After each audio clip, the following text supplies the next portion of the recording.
Hey folks, welcome back to Game Geeks. I'm your host, Kurt Wiegel. Today's episode, Demon Hunters, the role-playing game. One of the really awesome things, there's a lot of awesome contained in this book. Let me just tell you that ahead of time. One of the conceits that this book does is they call it a tabletop mission simulator. This entire book is written from the point of view that you have just joined the Brotherhood of the Celestial Torch and that you are... What? You don't know what the Brotherhood of the Celestial Torch is? Really? Oh, that's very disappointing.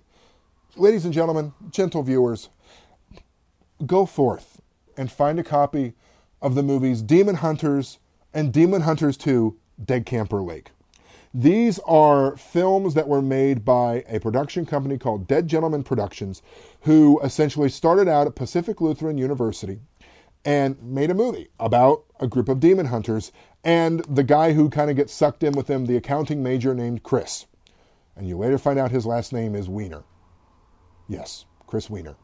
Anyway, these films, very much planted firmly in cheek, tell the tale of a down-and-out group of demon hunters who are part of a organization known as the Brotherhood of the Celestial Torch, whose entire purpose is to find the forces of evil where they can and stomp them. This is a game that is written with the funny very much in mind. One of the recurring characters in the two films, almost done as a joke, is the Purple Ninja, who every now and then just appears, fights off the baddies for you, and then either runs off or gets killed. So interspersed throughout this book are the Purple Ninja says... Here's an example. Purple Ninja say, if you know Avril Lavigne, could you please give her Purple Ninja's phone number? Another one talks about the proper use of plot points, this being a Cortex-powered game. One of them being, your GM should be giving you back plot points based on good role-playing. If not, call him a douche. Really funny stuff scattered throughout. I think buried deep in here is a pretty good urban fantasy game. It gives you different styles of play you can use, from either the pure slapstick comedy to the heavy on irony with some funny but some pretty serious of the films, to just the deadly dark serious if you don't want any funny embedded in it at all. One of the things about this, which to be honest with you is just cool as hell, is at the very back here, if you buy this game, you get a DVD made by the producers of the film. Yes, ladies and gentlemen, specifically made for this role-playing game to describe how the order of the Brotherhood of the Celestial Torch works.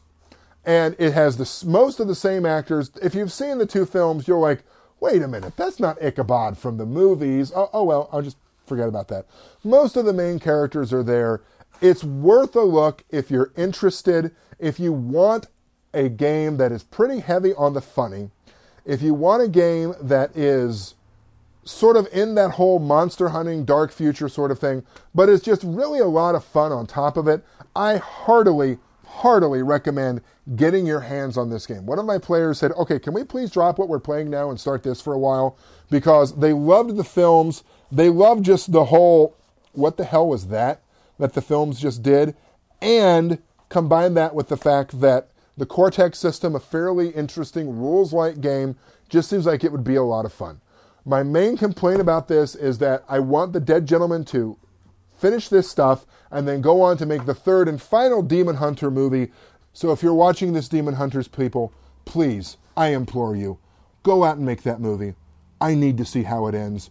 What happens to Gabriel and Chris as they're trapped in hell? Will Silent Jim come back? What happened to the Cypher? Why were his visors on the ground? I have to know!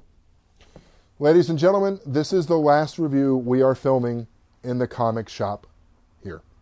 This is where we started long time ago, all the way back, to be honest with you, in 2004, February of 2004, when I filmed my first Game Geeks episode, not on YouTube, more public access, that was reviewing All Flesh Must Be Eaten and the Unisystem Core line. This place has been our home for quite a while. We've ventured out into other settings for a while, but really this is where we filmed a good chunk of our episodes, and it will be...